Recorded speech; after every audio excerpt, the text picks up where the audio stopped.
Hey everyone, कैसे आप सब। होप आप सब अच्छे होंगे, अच्छे से प्रिपरेशन करे होंगे। तो गाइज वेलकम और welcome back to the channel. इस वीडियो में हम बात करने वाले हैं एग्ज़ाम एनालिसिस के बारे में, जो कि स्टूडेंट्स रिव्यू पर बेस्ड रहने वाला है। ठीक है, ये मेरा एग्जामिनेशन नहीं था और जो भी मैंने आपके साथ स्ट्रेटेजी शेयर की है उसके रिगार्डिंग भी हम वीडियो में बात करने वाले हैं। इसलिए वीडियो बहुत ज़्यादा इंपॉर्टेंट है, तो लास्ट तक आप देखना ना भूलें।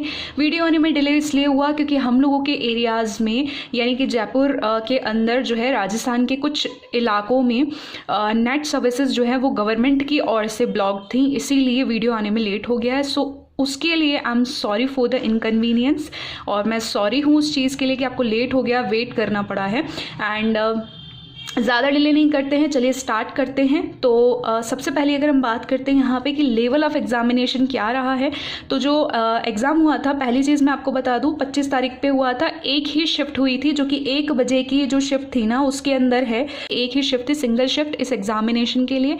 अब बात हो रही है लेवल ऑफ एग्ज़ाम कैसा था, तो मैं आपको बता देती हूँ। और कुछ बच्चों का ये भी डाउट था कि मैम क्या बैंक लेवल था, पीओ क्लर्क जैसा लेवल था। हाँ, बिल्कुल पीओ क्लर्क जैसा ही लेवल था, क्योंकि सिलेबस भी उससे काफ़ी हद तक मैच खाता है। ठीक है, तो इसीलिए लेवल जो है बिल्कुल पीओ या फिर क्लर्क लेवल एग्जामिनेशन था। लेकिन अगर हम बात करें कि इजी टू मॉडरेट था, अब इजी टू मॉडरेट मैं कैसे बता रही हूँ आपको कि एक पोल मैंने कंडक्ट करवाया था, तो वो उसका स्क्रीनशॉट आपको यहाँ पे दिखाई दे रहा होगा, जिसके अंदर मेजॉरिटी ऑफ स्टूडेंट्स ने वही बात बोली है कि इजी टू मॉडरेट था। ठीक है, लेकिन हाँ, ये ज़रूर था। अब आगे मैं बताऊंगी कि नंबर ऑफ अटैम्प्ट्स कम क्यों हुए हैं कुछ स्टूडेंट्स के, यानी कि मेजॉरिटी ऑफ स्टूडेंट्स के जो है अटैम्प्ट्स कम क्यों हुए हैं, उसका रीज़न मैं आपको आगे बताऊंगी। ठीक है, फिर उसके बाद मैं सेकंड चीज़ अगर मैं आपको बोलूं कि I have told you current affairs will be asked. ठीक है, आप में से बहुत सारे स्टूडेंट्स के डाउट थे कि मैम करंट अफेयर्स के साथ में जनरल स्टडीज़ भी हमें करना पड़ेगा क्या, जो एसएससी के अंदर आता है, जो कि मैंने लास्ट जो वीडियो बताया था आपको AICMT का।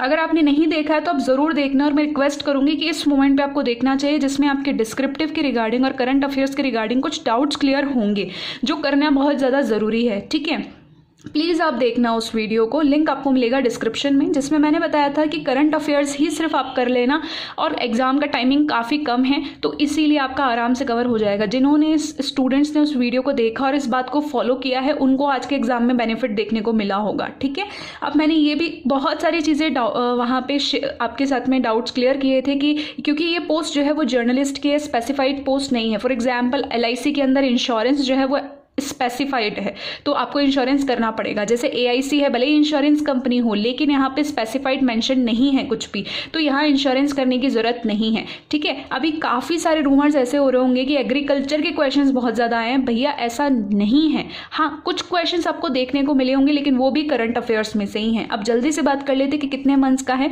तो अगर आपने लास्ट 6 मंथ्स अच्छे से किया होता तो आपका हो जाता था, लेकिन अगर आपने 3-4 मंथ्स या फिर जनवरी और फरवरी भी ठीक से किया था, तो इस सेक्शन के अंदर आप स्पेशली GA सेक्शन के अंदर अच्छा स्कोर कर सकते हो। ठीक है, अब मैं जो साथ की साथ चीज़ें हैं जो आपके साथ में शेयर करती हूँ, उसके बाद में मैं उसका रिव्यू ज़रूर आपको बताती हूँ। क्यों? जिससे आपको ये पता चले, क्लैरिटी मिल पाए एक तो चीज़ों की, एक तो टाइमली आप तक चीज़ें आ जाती हैं। ठीक है, क्लैरिटी मिलेगी तभी आपको समझ में आएगा कि जो मैं बता रही हूँ वो कितनी हद तक चीज़ें सही है या नहीं है। ठीक है, तो अब आगे बात कर लेते हैं यहाँ पे डिस्क्रिप्टिव की। देखो, डिस्क्रिप्टिव के क्वेश्चंस, और बात कर लेते हैं हम यहाँ पे जो GA के क्वेश्चंस है, उसको मैं शेयर कर दूंगी टेलीग्राम चैनल के अंदर, तो टेलीग्राम चैनल को आपको ज्वाइन कर लेना है। ठीक है, तो वर्ड लिमिट की अगर हम बात करते हैं, देखो 3 क्वेश्चंस थे, ऐसे, प्रेसी और रीडिंग कॉम्प्रिहेंशन। ठीक है, तो ऐसे के अंदर अगर मैं बताऊं तो जो वर्ड लिमिट है वो आपका 150 के अराउंडिंग वर्ड लिमिट आया है। ठीक है, प्रेसी के अंदर अगर मैं बात करूं तो 160 वर्ड लिमिट आया है।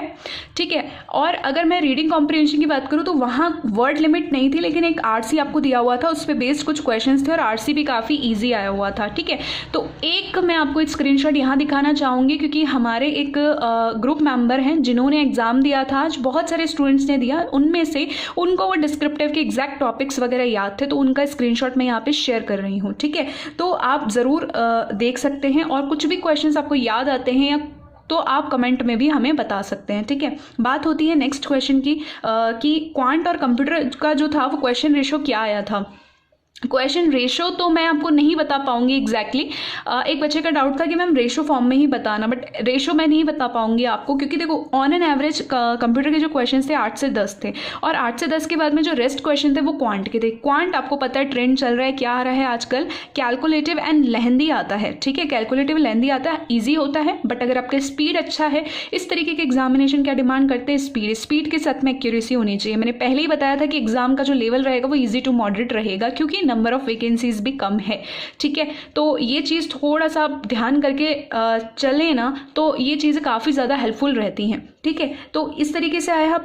एक क्वेश्चन और आता है कि कंप्यूटर के जो क्वेश्चंस थे वो आपके मतलब ज़्यादा कहते हैं ना घुमा के दिए हुए थे या सीधे सीधे डायरेक्ट क्वेश्चंस थे। तो मैं आपको बता दूं कि डायरेक्ट क्वेश्चंस थे। अगर आपने आर्यन की बुक को फॉलो किया होगा तो डेफिनेटली आपका बहुत अच्छे लेवल का कंप्यूटर जो है वो प्रिपेयर हुआ होगा, ठीक है, और आपने अच्छे से अटैम्प्ट किया होगा, ठीक है, बिल्कुल ईजी से क्वेश्चन थे।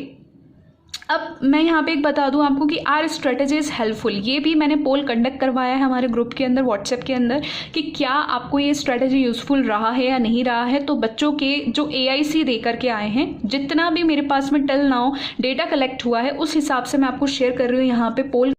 अब अगर हम यहाँ पे बात कर रहे थे number of attempts and safe attempts की, तो देखो पहली चीज़ मैं आपको ये बता दूं कि सेक्शनल कट ऑफ है क्या। यहाँ पे सेक्शनल कट ऑफ का कुछ भी चीज़ मेंशन नहीं था, लेकिन अगर प्रीवियस वीडियो जो मैंने आपको बताया कि AICMT का फुल प्रिपरेशन स्ट्रेटजी वीडियो आपके साथ में शेयर किया गया था, उसमें मैंने कट ऑफ का पूरा कुछ बताया है, सब कुछ उसमें पॉइंट्स डिटेल में शेयर किए हैं कि किस कैटेगरी के लिए कितना परसेंटेज आपको क्वालिफाई करने के लिए चाहिए, ठीक है।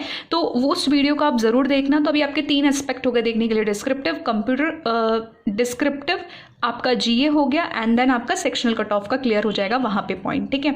GA की अगर मैं बात करूँ तो जो रिव्यू मिला है मुझे उस हिसाब से अगर मैं आपको बताती हूँ तो 15 to 18 अगर आपने किया, ये ऑन एन एवरेज है सभी कैटेगरीज को ध्यान में रखते हुए, ठीक है। तो इतना आपका एक सेफ अटैम्प्ट है, या नंबर ऑफ हम ये बताऊं कि मैं इस सेक्शन के अंदर बहुत सही अटैम्प्ट किया है आपने, ठीक है। रीजनिंग की अगर मैं बात करती हूँ यहाँ पे रीजनिंग एबिलिटी की, तो 20 से 22, हालांकि बच्चों को जो अनसर्टेन वाली पजल थी उसके अंदर काफ़ी जो है ना दिक्कत देखने के लिए मिली है, लेकिन जो स्टूडेंट का रिव्यू इस हिसाब से अनसर्टेन वालों के अंदर पर्सन जो थे वो 31 बताए हैं। मुझे 2 से 3 स्टूडेंट्स ने 31 बताए कि मैम उसके अंदर 31 ही आ रहा था हम लोगों का आंसर, ठीक है। बात होती है यहाँ पे इंग्लिश की, इंग्लिश काफ़ी डुएबल थी, काफ़ी ईजी लग रही थी और सेक्शंस के कंपैरिजन में। तो अगर मैं यहाँ पे बोलूँ कि 22 से 25 भी अगर आपने किया है तो ये आपका अच्छा अटैम्प्ट है। क्वांट एंड कंप्यूटर के अगर मैं मिक्स करके बताऊँ, क्योंकि देखो एक ही सेक्शन के अंदर आया था ये सारा कुछ, तो क्वांट के अंदर भी आपका 20 से 22 सही रहेगा ये। और ओवरऑल अगर बात की जाए OBC, EWS और जनरल कैटेगरी की, तो ओवरऑल अगर आपने इस कैटेगरी से आप बिलोंग करते हो, अगर आपने 80 से 90 के आसपास अटैम्प्ट किए हैं तो मोर देन गुड अटैम्प्ट्स हैं आपके, ठीक है। और SC ST के अगर मैं बात करती हूँ यहाँ पे, तो देखो यहाँ पे आपके 70 to 80 होने चाहिए, और एक्स सर्विसमैन की अगर मैं बात करूँ तो 60 to 70 ये एक्सपेक्टेड है, और ये स्टूडेंट्स के रिव्यूज़ के अकॉर्डिंग मैं बता रही हूँ। और साथ ही में थोड़ा सा ये बोल सकते हैं कि ऑन एन एवरेज है, ठीक है। अब कट ऑफ जो है वो प्लस माइनस ऐसा कुछ जा सकता है, तो ये एग्जैक्ट चीज़ तो नहीं है, इससे आप एक आइडिया ले सकते हो, वी कैन से दिस, ठीक।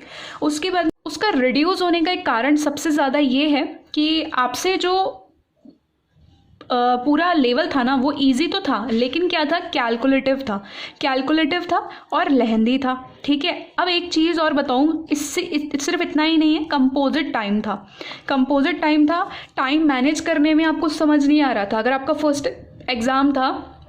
फर्स्ट टाइम एग्ज़ाम था अगर आपका, तो आपको ज़रूर दिक्कत हुई होगी, लेकिन ये ज़रूर है कि एक माइंड में ये भी रहता है स्टूडेंट्स के एस्पेक्ट कि कौन सा सेक्शन कैसा आया होगा हमें नहीं पता, तो उसमें भी थोड़ा सा आपका समझ में थोड़ा सा दिक्कत आ रही होगी आपको। और मेरे ख्याल से आपने ज़्यादा से ज़्यादा टाइम रीजनिंग और क्वांट में अगर आपने दिया है, क्योंकि यहाँ पर क्या होता है ना, एग्जैक्टली हम सही कर सकते हैं, हम बहुत ज़्यादा श्योर होते हैं चीज़ों को लेकर के, तो उस हिसाब से आपका जो है थोड़ा सा रिड्यूस हुआ है इजी होने के बाद भी। अब बात आती है यहाँ पे कि सबसे मेन फैक्टर क्या रहेगा कट ऑफ को क्लियर करवाने में। तो अगर आपका डिस्क्रिप्टिव बहुत अच्छा गया है ना, तो मान के चलो, समझ के चलो, ऐसा नहीं कि और सेक्शंस काम नहीं करेंगे, बिल्कुल करेंगे, लेकिन डिस्क्रिप्टिव जो है काफ़ी अच्छा दे रखा है, ऐसे भी दे रखा है, प्रेसी भी दे रखा है और रीडिंग कॉम्प्रिहेंशन भी दे रखा है। तो अगर आपने अच्छे से अटैम्प्ट किए ना तीनों क्वेश्चन, डेफिनेटली आपको एक बूस्ट देखने को मिलेगा अपना, जो कहते हैं कि क्लियर होने में सबसे बड़ा फैक्टर है ना, वो आपका डिस्क्रिप्टिव प्ले करने वाला है, ठीक है।